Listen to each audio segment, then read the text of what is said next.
This week's best MMA bets, we're talking UFC London. I'm going to give you guys my lock of the week, most confident picks. We'll talk favorite underdogs, Degen props of the night, and then finish it out with the parlays. So make sure you guys smash the like button. If you're new to the channel, subscribe, turn the post notifications on, and make sure you share the video too. Last week was a disappointing one as Kurt Holobaugh lost the competitive decision. He was the Savage Dog lock. You could have said he eked out the first two rounds, but ultimately lost the third round. First was a toss-up, and the really only secure round win for him was round two. Ends up taking the L on the scorecards against Fernandes, who was able to take him down a couple of times, and the key wrestling in that fight was the ultimate difference maker. Kurt still fought hard, and he had good striking moments, but the grappling defense, specifically his get-up ability and takedown defense, it just wasn't there. Takes an L.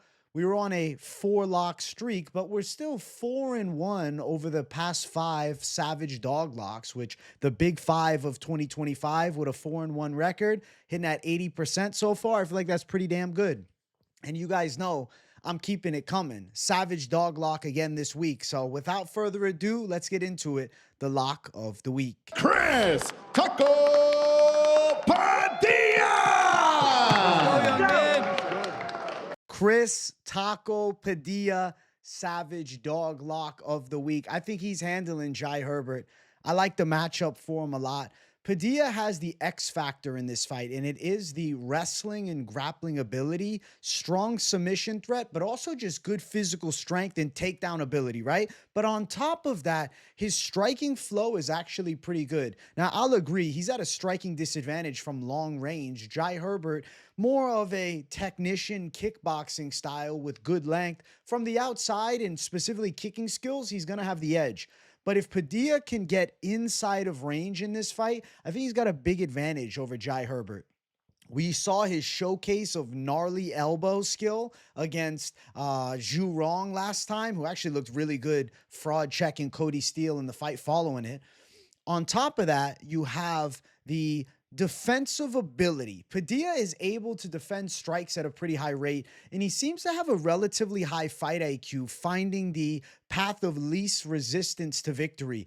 Not a guy that rushes things, right? You saw his debut. He was able to get a first-round submission finish of Yontop. And then in his second UFC fight, it took him a round or so to read Zhu Rong, but ultimately was able to eventually find range and shut his eye with an elbow.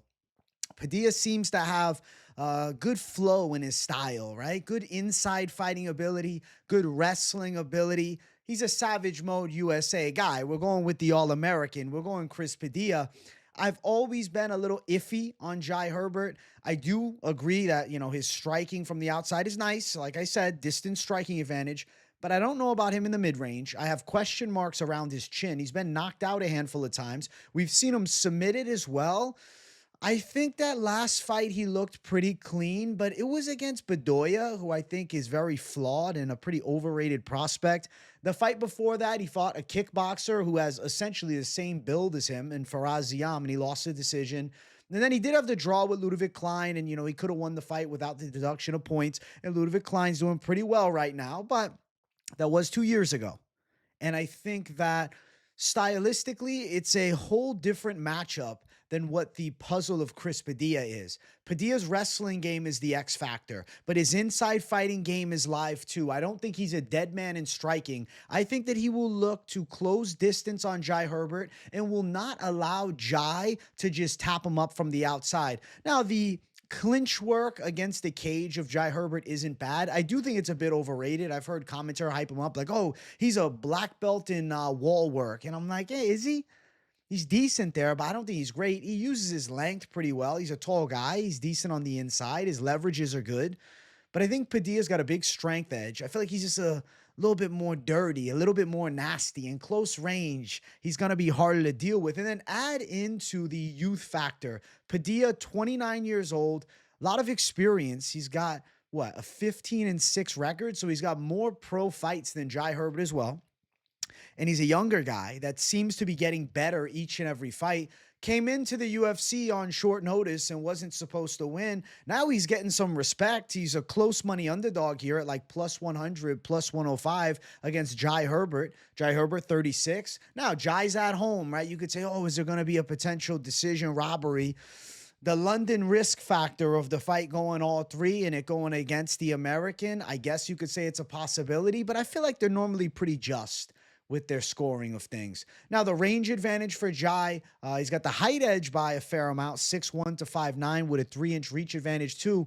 But at the end of the day, I don't think Jai has a super nasty jab, and I feel like Padilla is going to be hard to keep away for an extended period of time. I do see a possibility of early exchanges being won by Jai Herbert, him having some success with kicks from distance and long-range strikes. But as Padilla starts to find his flow and comfortability and make his reads, he is going to find the yellow zone, mid-range. He's going to find the red zone, in close. And I think he's going to do damage from there and potentially scoring takedowns and controlling. We've seen Jai Herbert taken down before. Padilla's dangerous on the mat. Physicality and grappling skill, it seems kind of like this is the antithesis style of what Jai Herbert is. And I have to say, I love the matchup, especially the plus money tag. I think Padilla's a savage dog lock. You know he's going to fight his ass off for your money too. And I think he can win this thing. I like Taco Padilla's chances a lot. I'll be honest with you. Even last week when I saw this matchup, in the back of my mind, I was like, slight dog Padilla to pull through. And today, it's sticking with me, and I'm riding with it officially. We're going Taco Padilla to win. Now, you could say that the submission would be a live method of victory. I don't think that's an impossibility. Submission win for Padilla right now is big plus money at plus 550. Ultimately, money line's your best side at the slight plus money tag. And then if you maybe are thinking you just want to go inside distance because you're like, well, his elbows are nice. He could hurt him in close range. Possibility, even though I do favor submission officially. Inside distance plus 200 is a possibility too. Where I think things could potentially go awry is the doubt of Padilla to win on the cards. I mean, he has been distance before. He has won decisions before. But I don't know, man. Right now, he is on that 5-fight finish streak, and it's just something feels right about inside distance or submission more specifically. But the money line is what the lock is. I'm just kind of giving you an enhanced preview talking about the possibilities of him getting it done. Grappling, better for Padilla. Inside striking, better for Padilla. Physicality, better for Padilla. Where Jai has the edge is long-range kickboxing. Can he do that for 3 rounds? And could he knock out a Padilla? I feel like Padilla's going to have a pretty good chin, man. Nicknames Taco, I have to say, I assume that you eat pretty good shots. And I think Padilla can definitely take a nice one. He's in very good physical condition. I feel like he's coming into his own right now. He's an experienced guy that's been fighting for years. And he's made it to the UFC finally. He was a little bit underestimated early on, but he seems to be now finding his flow state, and I'm not going to underestimate him here. I think he can pass the Jai Herbert test. So Chris Taco Padilla to beat Jai Herbert as the savage dog lock to get me back on track, and I'm feeling pretty damn good about it, and I'm damn excited for the fight too. So Padilla, savage dog locking it. Let's jump to the most confident picks. I want to talk about some of the other fights on the card. Okay, I'll bring them up on the screen. So we'll go fight by fight. All right, first up, we're going Carlos Ulberg. I love the Polish power. I think we all do. But I also live in the real world.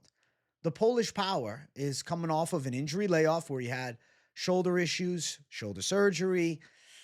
I know his last fight was a competitive affair with Alex Pereira, which has aged like fine wine. But at 42 years old, I'm hard-pressed to believe that Jan comes back performing at the same level. Potentially even performing at a 20% decreased level, maybe more so. The layoff alone would be a concern for me with him being 42 years old. But now add on top of the layoff the fact that he had a serious surgery, and he's taking on a dangerous kickboxer in Carlos Ulberg, who has great counter-striking ability, nasty left hook, good kicking ability, good movement, light on his feet, takedown defense seems solid, and he seems to be evolving each and every time that he fights. You have to favor the primed and devastating striker to take out Jan. Now, Jan Blachowicz could give him a difficult fight. I do think at some point Jan may look to wrestle here, but I will say I think Jan's wrestling is slightly overrated. I don't think it's all that great. Rakic had some success wrestling him. I think Jan's a decent grappler, but I don't forget about Glover running him over on the mat. I know that he was able to take down and control Izzy several years back. I know that he showed takedowns against Alex Pereira. But I feel like Carlos Ulberg is going to do well in defending takedowns. I don't think Jan is going to have that same oomph to him. At 42 years old, I doubt it. The strike speed seems to already have been slowed even against Alex Pereira. But now at 42, I'd have to imagine that we're going to see the slowest version of Jan ever. And he's taking on a super, super dangerous guy. A guy that right now is on fire. I think he's got tremendous striking flow. And I think the striking flow is going to be too much. I favor Ulberg to knock him out. Ulberg is the pick. Honestly, I would say parlay the money line best bet. He's around minus 305, but you can find it lower around minus 275. The KO win for Ulberg, which is a possibility, around plus 185. I'm also seeing Ulberg decision plus 155. The thing about Ulberg is he's got great counter-shotting ability, and he's not going to force the knockout. But I will say I believe the KO is probably here as an aging Jan Blachowicz. Looks a little slower, maybe gets caught with something perfect. He's been knocked out. When he was younger, Jan was knocked out. Thiago Santos was able to chin him several years back. And I think that, there's a possibility Ulberg could handle business with counter shot KO as well.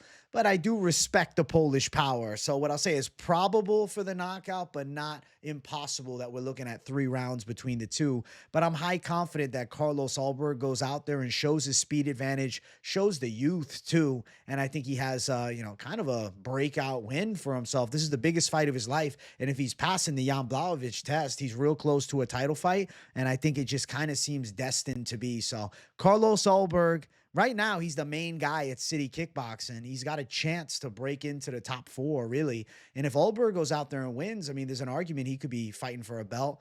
Maybe after Ankalaev and Pereira rematch, or maybe they do Ulberg versus Yuri Prochazka if they don't do Jan Prochazka. I don't know. Possibilities are endless, man. But yeah, confident pick, Carlos Ulberg. It just seems right. Next up, Christian Leroy Duncan. I just think he's more well-versed and experienced. I know Pulyaev does have slick striking, and he's got decent enough ground skills, but it's against guys that aren't that highly rated. He was TKO'd a few years ago. He was backed up. He doesn't seem to fight super well off the back foot. I think Christian Leroy Duncan could showcase mixed martial arts skills here and win with a well-versed game plan and secure key rounds, maybe takedowns, winning some key exchanges.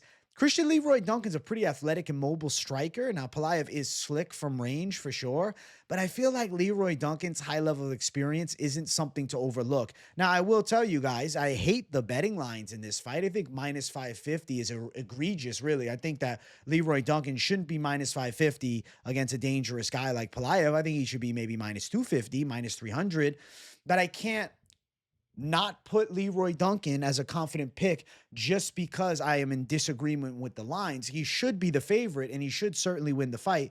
But at minus 550, it's just a bad look. Even if it was minus 400, 550 is rough. It opened up at a pretty wide line of minus 400. I think that's even a bit extended as more than it should be. But I'll favor Leroy Duncan. The over 1.5 is minus 160. I do think Pulyaev is tough enough to survive and go long.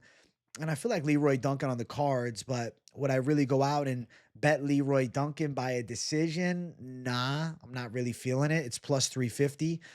There's a possibility Pulyaev uncomfortable with the pressure. Leroy Duncan is creative with his striking, and I think he can land some big shots in close or even an elbow. So I'm going to say Leroy Duncan for the W. Unfortunately, man, you got to lay a lot of chalk. So you're probably putting this chalky-locky in a parlay. But it is a confident pick, and he should go out there and win. I'm going to say he gets his hand raised. I think decision is live. A knockout, not an impossibility, but Pulyaev's striking is pretty good. But I will say, when I watched him lose to that Dagestan kickboxer, he's getting backed up. He looks uncomfortable to me. So Leroy Duncan could, bring good pressure and give him difficulty. So we're riding with Leroy Duncan for the dub. Next up, we're going with Vucenic. I like Jordan Vucenic. I'm also a believer in Chris Duncan. I picked him against Blachowicz, and he ended up pulling off the surprise upset in that fight. But, I think that Vucenic's grappling skill set should be a slight advantage here. And he seems to be a pretty athletic fighter, period. Like, striking flow seems to be pretty smooth. Now, Chris Duncan, I will say he does have nice boxing. He's got a bit of power in his hands. There's always the knockout chance against a Chris Duncan because he hits fucking hard, but he also is really willing to take damage. And let's say Vucenic hits him with a big shot. I think on the ground, there's going to be a level difference between the two. Risk management for Duncan, sometimes I feel like he negates it and he kind of just goes all in. And that got him fucked up against, Manuel Torres recently. And he was dropped against Slava Claus and knocked out. Charlie Campbell did damage to him. It depends what version of Chris Duncan shows up. Really, it depends on who lands first. Like, if Chris Duncan lands a big overhand, maybe Vucenic is hurt bad and Duncan blitzes him, right? Could potentially put him away. But I feel like if it's more of a calculated fight, that's what I'm really trying to get at here. If we're looking at more of a technical fight, more of a technical battle, I'll favor Vucenic to pull through. Now, again, minus 400, I don't agree with the odds. He should be at best a 2-1 favorite. These odds are fucking disgusting. Opened up at minus 160. That's way better. I still am confident Vucenic is getting his hand raised against a guy in Duncan who I do respect his power, but on the ground, he should be outmatched. Vucenic by submission plus 200-ish. I do think he wins by submission. I don't think it's a, fabulous line, but it's a call. Vucenic should win. I don't love the odds, I will say. The odds turn me off. But if Vucenic can do really well against Garam Kutateladze on extreme short notice, I can't imagine his potential on a full camp against a guy like Chris Duncan who has more holes even than a Garam. I'm going to go with Vucenic to find a way to win. And I'm damn excited for this fight. I think it's going to be a good-ass matchup. And I think we're going to find out a lot about Vucenic. Was it a fluke factor? Was it a big surprise that, Garam wasn't ready for the big shot early? Or is Vucenic that guy? From what I've seen of Vucenic and known his Cage Warriors history, the kid's talented. And I'm going to say that he lives up to the hype and Vucenic gets his hand raised here. Next up, we got another prospect. My God, this card is forcing me to put some prospects on the line. Loughran Kavanagh, 3-1 favorite. Again, Felipe Dos Santos should not be this big of a dog. He shouldn't be. But I have to favor Loughran Kavanagh's striking flow and seemingly well-rounded skill set. He fought a teammate of Felipe Dos Santos in Ochoa last time. It was a hard fight, but he was able to pull through and win. And I feel like Ochoa has a ton of potential. Maybe we just don't know it yet. Felipe Dos Santos, he had a great debut, shocked Manel Kape with a fairly competitive fight. But then he got a controversial win against Altamirano, and then last time out, he lost to Andrey Lima. I think Loughran Kavanagh is cut from the high-level cloth. Like, I feel like he lands good counter shots in close range. I feel like Dos Santos is going to try to grapple him, so we're going to find out a lot about Loughran Kavanagh's ground skills. Kavanagh's grappling skill could get completely exposed here, but Felipe Dos Santos is not this beastly wrestler. He's got solid jiu-jitsu, and he is a shoot-that-box Diego Lima guy, but he doesn't make me say, wow, with his ground skills. Andrey Lima was able to out-grapple him. Same with Altamirano. I'm going to say Kavanagh finds a way. I think Kavanagh's got the counter shot ability. There's also just always a possibility of Kavanagh hitting him with the bomb and knocking him out because he does have extreme explosive power. Minus 125 for Kavanagh. That's to win by decision, excuse me. Money line is minus 300. Kavanagh KO plus 350. I mean, you could go like double chance KO or decision if you desired. I don't know what the line is. I don't see it here. But I do think Loughran Kavanagh is getting his hand raised. And I get it that people like Dos Santos as an underdog this week. I've heard the hype on it.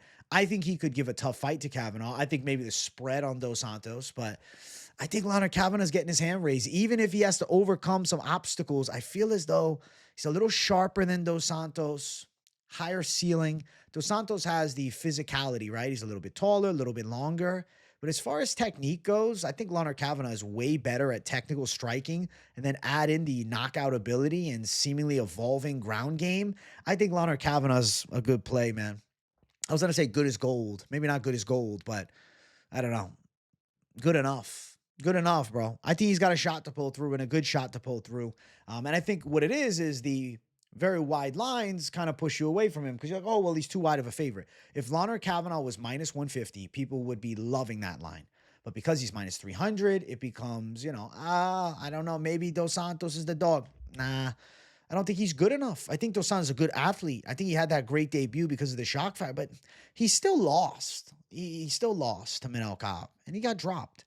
I'm saying that Kavanagh does his thing, And I think he continues to blossom as an extremely talented prospect to keep an eye on. So we're going with Kavanagh. He should look even better than his debut.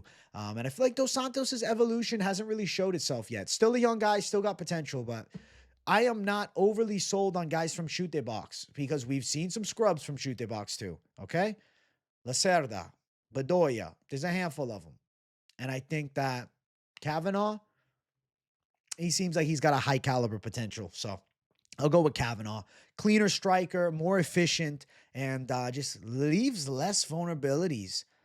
I'm going to say he wins. Now, I did want to add a fifth one because I felt like this week is a wild week. I'm going to do a fifth one. And I also have a very confident over that I like in the Degen Prop section. Let's bring it up. Fletcher. Yes, I'm picking Nathan Fletcher to beat Loughran again. And near even lines, I think it might be a worthwhile toss-up type play. Minus 125. I think Fletcher naturally a little larger. Beat him as an amateur. They both have evolved, but I think Fletcher's better. I think Fletcher's still able to out-grapple Loughran. And it's not like Loughran's such a dangerous puncher, right? He boxes similar to Artem Lobov, to be honest. A little bit of that stiff, upright Irishman style. Decent little slapping flurries and close, but not explosive power. Not precision boxing. I mean, you tell me Nathan Fletcher at minus 125 was fighting up at featherweight. Yeah, he didn't do great on the Ultimate Fighter, but I still think he's got a high caliber potential. Won his UFC debut, and it was against, Zhiggy Matas Ramaska, who's a dangerous striker. I feel like he's going to handle Loughran. Loughran looked real bad last time out against Jake Hadley. And I had somebody say, Loughran, he was working with Dan Ige. Okay, for a few weeks. Okay. Does that mean he's going to be a completely different fighter? Nathan Fletcher's putting work in too. And I think Nathan Fletcher is going to out-grapple him again. Now, how does he win it? I think submission or decision is the method of victory. Minus 125 is a great money line to play. Like, this is actually valuable odds, right? We have two ugly favorites that are prospects as well in Vucenic and Kavanagh. Now we have another prospect that I think is pretty good in Fletcher at minus 125. Fletcher by a decision, plus 165. Fletcher by submission, plus 525. If you're looking for a D-Gem play, maybe Fletcher by sub, because there is a chance of it, but Loughran is defensively sound. He got that, like, short T-Rex arm, stocky build. Those guys are sometimes hard to grab subs off of. But I do think Fletcher handles business, and I like him a lot at the value line, and I just couldn't avoid putting him in this section. So I figured let me add a fifth, and let me add some value to the mix, too. I felt like that was the money move, man. Those are the calls. Those are the high-confidence picks, and I'm damn excited to see it all go down. This is going to be a good card. I'm telling you guys, I got a good feeling about this card, and some very interesting calls. I'm curious. Let me know in the comments how many of you guys agree with the most confident picks, or are there any surprises? I want to hear from you guys, so let me know down below. Let's jump to the next section. I want to talk favorite underdogs. Really, it becomes favorite underdog, right? Because I got the Savage dog lock, but another underdog in the card that I picked that I like, Kevin Holland. I think he's got a good chance to win. Plus 105. I was initially a little unsure when I was doing the breakdown, but as I started talking to you guys about it, you saw the live pick flip, which is a rare instance. And that's my initial lean being Holland and somehow trying to logically sell myself on Nelson. As I'm speaking, that's when the true breakdown comes out. I'm like, Kevin Holland is way better at wrestling at 170 than he ever is at 185. He's stronger and bigger than a lot of these guys at welterweight, and he's dialed in. And Gunnar Nelson's an inconsistent fighter. I think Kevin Holland wins. Plus money tag. Give me the Kevin Holland plus money, plus 105. I think he's got a knockout chance as well. Holland by KO sits at plus 250. I think there's a real possibility he chins Gunnar Nelson. Look at the way Gunnar stands with that chin directly up in the air and the hands down low. Favorite underdog, Kevin Holland. I'll be honest with you, I had a hard time deciding between my Savage dog lock. It was between Holland and Taco. Do you want to know the big reason that I went Taco is because of the momentum trending upward with his win streak, as opposed to Holland having some bad ones. And the one little worry of what if he's fully checked out of the game and he's just taking these fights for money. I know Padilla isn't. I know Padilla is salivating at the bit to fuck Jai Herbert up and become a legit lightweight in the UFC. There's a chance Kevin Holland just wants to collect a check. But if it's a Kevin Holland who shows up, he can handle business against Gunnar. He can stop takedowns. He can strike way better than him. And Gunnar leaves openings on the feet. He's vulnerable to the knockout shots. And I'll say Holland can chin him. So Kevin Holland, a favorite dog. Now, there was another dog pick, Mick Parkin. I picked him as an underdog. He's actually shifted to minus 125, the favorite. Now Tybura is sitting at dog status. I think Parkin is a guy still worth mentioning here, even though it's not a favorite, or excuse me, it's not a dog anymore and it's not a favorite. It's near even money tag. And I just want to mention Parkin for a simple reason. Parkin is a technical kickboxer who trains with Tom Aspinall. I'll assume the grappling defense is there, and Tybura has success in beating these one-dimensional knockout artists that just kind of go ballistic chasing the KO. With a Parkin, if he's reserved and calm and, pressing lightly forward with Tybura, I think he could outstrike him. I think he could do damage. There's a possibility that he could get a finish. So Parkin's still a worthwhile mention because when I picked him, he was an underdog, and it was not just because he's a dog. It's because I think he's winning the fight. Parkin by KO is plus 350. Parkin by decision plus 225. I do think Parkin's live to get like a volume accumulation of damage type knockout. I could see him putting Tybura away due to, multiple shots over an extended period of time, not necessarily a one-shot KO, but Parkin is a full-size heavyweight. Also, the size of Parkin should allow him to defend the grappling. So I do like Mick Parkin to win. Unfortunately, not a dog anymore, so technically, it's an even money line favorite former underdog, but still a worthwhile mention because I do like his chances to win, and I like Mick Parkin's style in this matchup specifically. I've picked against Tybura a lot, just so you guys know, but I will say, last time with Spivak, it looked pretty good. And then Janiz, it was looking great as he fucking dropped him, and then Janiz tries to follow up the black belt on the ground, and he has no idea how to grapple. Parkin's not that. Parkin could do that damage, stay calm, potentially let him back up, or even fall him to the ground with more confidence because I'm sure Parkin is a much better grappler than Janiz. So give me Parkin as something worth mentioning because I think he's got a good shot, and it's a solid line around that minus 125 tag, sometimes, even less depending where you're at. Let's talk Degen Props, okay? This next section, a big one, really, it's just an over. This is the Degen Props has turned into really my favorite over-unders, but the Degen Prop name sounds good, Wood Charrier over 2.5 rounds. I think it has a good ring to it. And I think you guys might agree. Wood and Charrier over 2.5 rounds seems like a probable outcome. And I think it's something you could potentially mix into some parlays. I don't think it's a bad idea. Now, I know some of you guys might be like, oh, bro, I was expecting something different.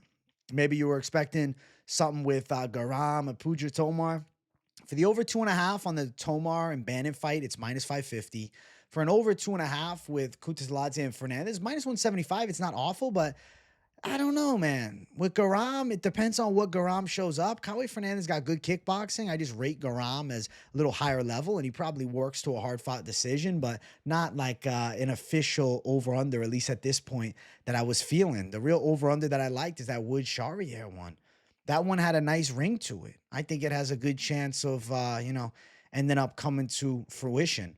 Now, if you want to go against Molly McCann, this is just another honorable mention. Plus 425 Thainara by sub was something I was planning to bring up as, a maybe. Like, listen, possibility, right? Thainara's grappling skills way better. Molly McCann leaves openings, but Meatball's a tough one to go against, and that's why I didn't put Thainara as like a confident pick, even though I'm calling her. Molly at dog status. She's got heavy hands. When she's on one, she's on one. Not an easy UFC debut, especially on short notice too. And then sitting at favorite status, I was like, stay away. Stay away. But the sub, at that value, at the plus money line, not an impossibility, man. I feel like we covered a lot of Degen stuff while talking about everything else. So, you go through what I said about the props throughout all the other segments. And then here, that over seems good to me. I like it a lot. Let's talk about some parlays, all right? This is everybody's favorite section, mine included. So I was like, all right, I'm just going to mix it up. And I'm going to do one live as well. But I'm trying to give you guys some ideas of where to go with this thing. So if you want to go alternate status, Vucenic and Kavanagh at minus 148. Why did I create this alternate? Not because it's my highest of confidence, but because I realized, bro, I got fucking Ulberg down the slate on a shitload of them, and maybe I got to stay away at least on a couple. You know what I'm saying? What happens if the Polish power catches him with a wild shot? Ulberg and CLD seem safe to me at minus 141. I do think that hits. CLD with Kavanagh on the over 2.5 in the Charrier and Wood fight. I like that as well. Plus 115. I think that's a live alternate play right there. And now if you like Ulberg, CLD in the over 2.5 in Charrier Wood, you don't want to play it with Kavanagh. You're sitting at plus 133. I think possibilities are relatively high. So we'll put it as safe-ish, but I'm feeling like it's got a chance to come through for sure. As those are three pretty viable outcomes. I'd say high possibility outcomes. Ulberg and Fletcher for, you know, a little savage value with a savage call. Two confident picks that I like a lot at plus 167. Now, down the list, if you want to go Ulberg and Padilla for a little dog money with confidence, plus 195. I like that play as well. Continuing to go down, Ulberg, CLD, the over 2.5 in the Charrier and Wood fight with Kevin Holland, plus 393. If maybe you're like, yo, I don't want to throw Padilla and everything, I want one with Holland, fully understand. If you like the other underdog more so. Then if you just want to go savage dog money, Ulberg, Padilla, and Holland at plus 525. Now, to keep going down, now we're in the plus 500 zone. As we go down, the odds get wider and wider. Plus 559. Ulberg, CLD, over 2.5, Charrier, Wood, Holland, and Kavanagh at plus 559 for a little animalistic savagery, man. Now, Ulberg, Fletcher, Padilla, and Holland at plus 1,054. This is 10-1 money. I do like these picks. You have three very valuable plays and then a high confidence up-and-comer in Ulberg, who I think is on the path to contention. 10-1 money, and I think a real possibility of coming through. Now, for those that may be like, bro, but I don't want to put anything chalky in the lineup, maybe you just want to go with Fletcher and Padilla, two guys that I think are very live to win, who you know are going to go out and fight for your money. It's plus 277 for Fletcher Padilla as a little live go. Just so, you know, if you just screenshot it and bailed, you didn't hear it. But if you're still here, you're still hearing it. And if you just removed Ulberg, you left Holland, it's plus 699. This is another mention on the live, you know? Let's keep going down. This is savagery territory only now.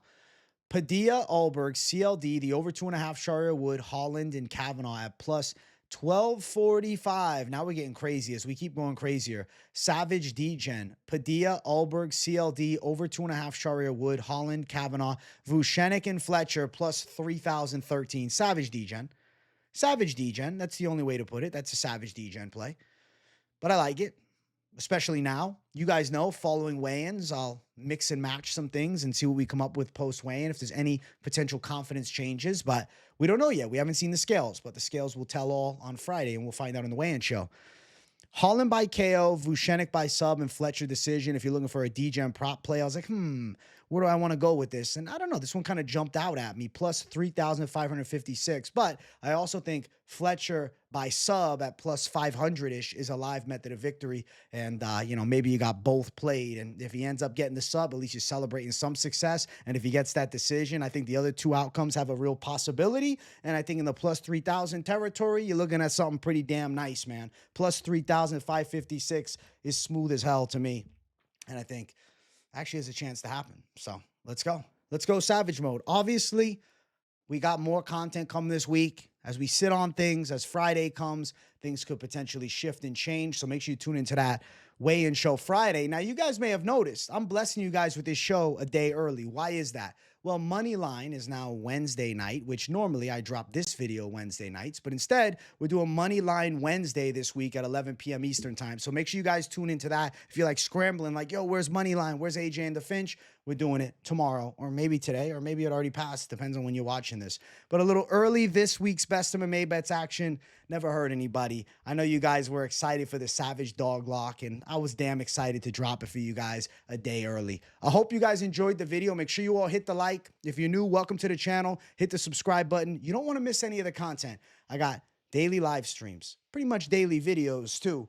So make sure you turn the post notifications on. You don't want to miss a thing. And put them on all, not this personalized, because I'm going live every day. You don't want to miss the fun, man. You don't want to miss the savagery either. So keep it locked in on the channel. If you got nothing to say in the comments, drop a W to boost the algorithm for your boy. Make sure you share the video too. If you got some friends that love MMA, I'm sure they'll like the content as well. Also, let me know in the comments your Savage Dog Lock. Do you agree with mine? I want to hear from you guys. And definitely drop some of your favorite picks or bets on the card or even parlays, because I want to hear from my people. I want to see where the heads of the masses are at, all right?